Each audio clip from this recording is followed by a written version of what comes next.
if you spend too much time focusing on things that you can't change or stressing about things that are inevitable, then that's where you start to kind of see the faults. Whereas I just try and if things are going to happen, just try and do my best to enjoy it and be prepared. Started skating when I was 5. I started playing on an organized team when I was 6. Instantly fell in love with it. As I started to get older, I started to become a little bit better of a player, and I stopped necessarily thinking so much about the NHL and the end goals, and more just kind of started enjoying the process of things. But I think this year probably been the most special season for me. It was my first full season as a father, so it's been an adjustment.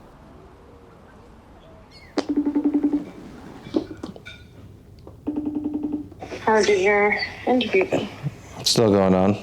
They might have just got you being on the phone when Kylo picked up, but you don't have to use it if you don't want. So they're recording you right now? Yep, say hi. Yeah, it's been great just watching, seeing her grow. And now she's at a point where she's 14 months now, and she's crawling and talking, and she's all over the place.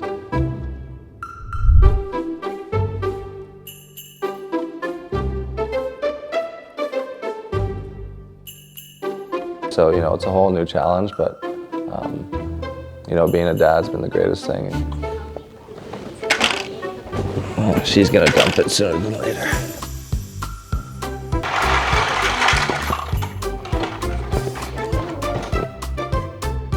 All this preparation and reading and all that, it's one thing, but when she's actually there and she's in front of you, it's completely different.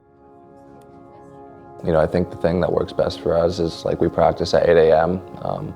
So, I'd go to practice. If I got class that day, I go to class, but usually I go to practice and I come home and she's only been awake for a couple hours, and I get to spend the whole day with her. Yeah, it's been great just watching, seeing her grow.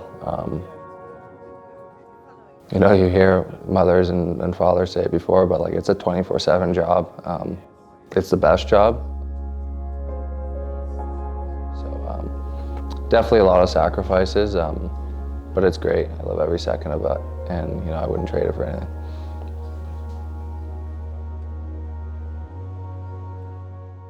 For us to have a voice to talk about things and express how other athletes are feeling and how young Black men are feeling, we thought that was super important to talk about that.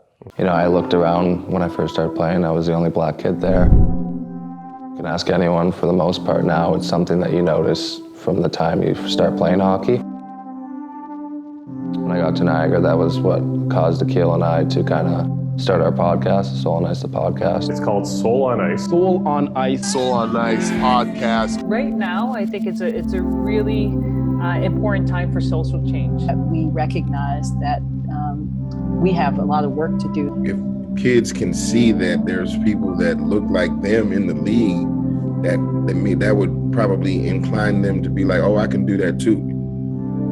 If I use my voice and speak up, there's an opportunity to reach someone. So looking at where I'm at now, it's kind of something that I've been focused on a little bit, just trying to give back and kind of create more of a positive space for everyone.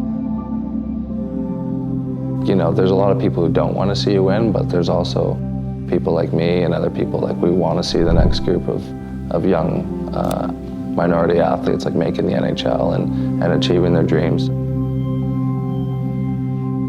Just be happy with the way things go and don't think that it all needs to happen overnight, because when it's meant to happen, it'll happen. Roberts up high, a little spinorama shot towards the net, and they score! Elijah Roberts ties this game at 1-1. I still love the game.